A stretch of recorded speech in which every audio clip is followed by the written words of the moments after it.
یعنی کوشش ودا کوي چې خپل نفس د ګنا نه بچ کړي.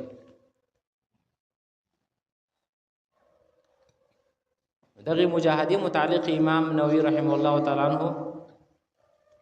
دا حدیث تذکرہ کوله. عن ابن مسعود رضي الله تعالى عنه قال قال النبي صلى الله عليه وسلم الجنة أقرب إلى أحدكم من شراك نعله والنار مثل ذلك. عبد الله بن مسعود رضي الله تعالى عنه روایت ده قال فرمای قال النبي صلى الله عليه وسلم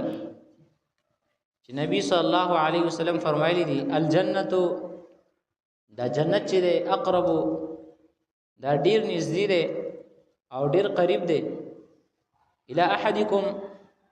ويوتن تاسو ته من شراک نعله دغه د پیزار د تسمونه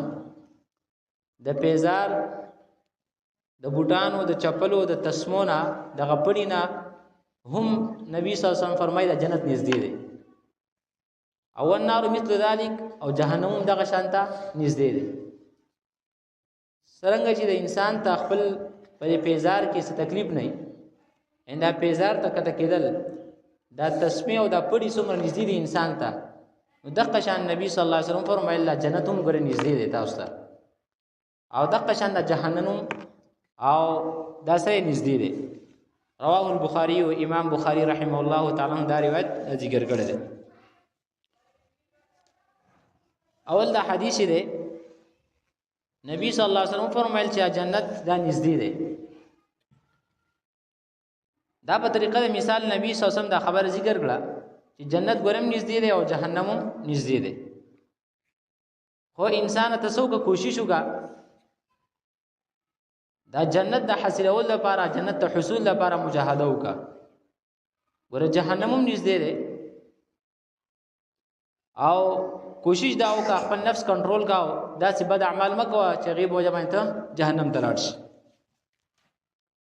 اول په دې حدیث کې مسله دار چې نبی صلی الله علیه وسلم فرمایل جنت ګر نږدې دی.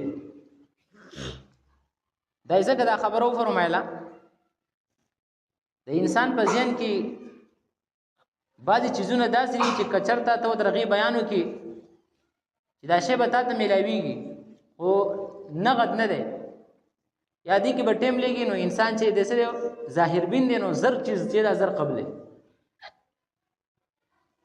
نو دی وجه نبی صلی الله علیه وسلم فرمایل چې جنت به ځان نږدې دی. اګه بعض خلکو ذهن دی چې رسول نیک اعمال چې کومه دا نیک اعمال نو کې دې چې دا به زمرما او دغه رستو 50000 کاله قیامت ورځ به دا قایمیږي بیا به حساب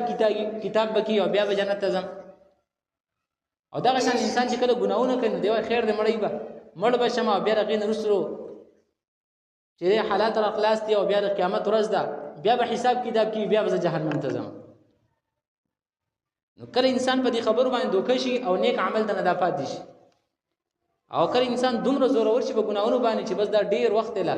حساب کتاب چې کی دا ډیر وخت نو دې بد اعمالو باندې چې څوک کوشش کوي. او نبی صلی الله علیه وسلم فرمایي ګوره الجنه اقرب الى احدكم من شراك نعلي والنار مثل ذلك. نو دې کې دا مثلا ذکر کوي چې ګوره جنت دا ګوره مخکنه دا پیدا ده او جهنم ګوره دا مخکنه نبی صلی الله علیه وسلم فرمایي چې الله رب العالمین دا پیدا کړی دی.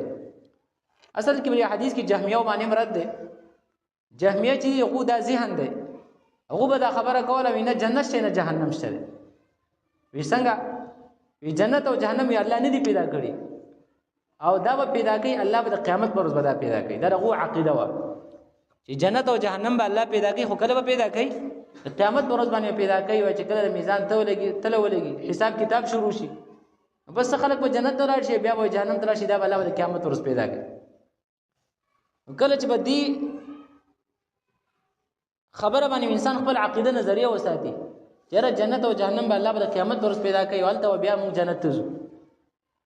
نو انسان چې هغه بیا سکه نیک اعمالو کې مجاهده بیا نه کوي یره کوشش دغه لپاره نه کوي دغه شان چې بیا ګناهونو باندې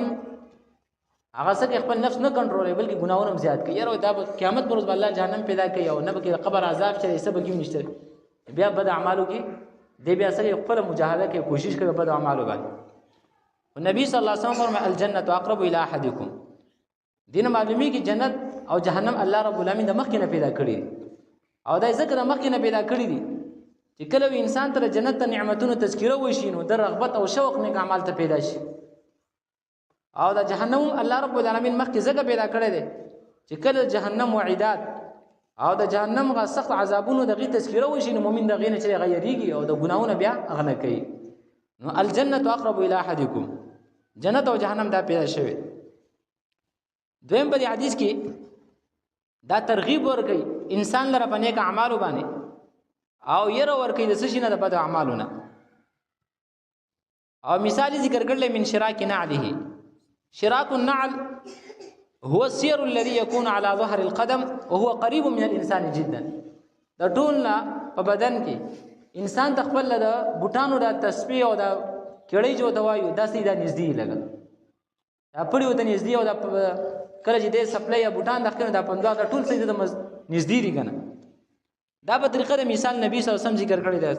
چې څنګه د بوټانو د کړي او د تسبیح ته نږدې دي نو دغه شان د جنت او جهنم ګورم نږدې دا سلری خبر نه ده دا سلری جنت چې دا لري هم نه ده او جهنم دغه شان ته دا لري نه ده بلکې سری دا نږدې دي دا په طریقه د مثال نبی سم دا خبر ذکر کړل هغه څنګه اوس په دې حدیث کې دوه معنی دي اول دا چې جنت دا نږدې ده تاسو ته او جهنم هم نږدې ده بسبب الاعمال فاعمال باندې انسان کله کله داسې وړو کې غو عملو کې دی به الله رب العالمین جنت ته داخلي او کله یو ګناه د په ذهن کې وړي خدای الله رب العالمین په نسبت سي هغه غټي دی به جهنم ته لاړ شي نبی صلی الله علیه وسلم فرمایل الجنه اقرب الى احدکم دا جنت سي دا ګور نږدې ده نو دا جنت چې تا د حاصلېږي په سبب په اعمالو باندې دا سي اعمالو کا چې الله رب العالمین بغي باندې تعالی سره کوي جنت درکې لګ او ګوره بد اعمال نه ګوره ځان بچ کا کو وړه ګناه ولې نه نو کې دې چې په وړه ګناه باندې تاسو ته لاړ شي جهنم ته لاړ شي نو ول دا حدیث موږ ته ترغیب راکړي چې جنت نږدې ده ای انسان څنګه چې ته دا سپلای ته د نږدې دي د سپلو دا پړی دا کېړی ته د نږدې دي د قشن د جنت هم نږدې ده ګوره بالکل حاصلول شي او معمولی غو نه کوي حاصلول شي او دا جهنم ګوره نږدې ده کو وړه غو ګناه دي چرته وکړه نو کې دې شي په وړه ګناه باندې ته جهنم ته لاړ شي نبی صلی الله علیه وسلم فرمایي الجنه اقرب مثال به تور باندې شریعت کې دین اسلام کې الله رب العالمین داسې عمل مونږ ته خودلی چې بغیر باندې انسان جنت ته داخليږي عمل لګره انسان په جنت ته داخليږي مثال نبی صلی الله علیه وسلم فرمایي کوم انسان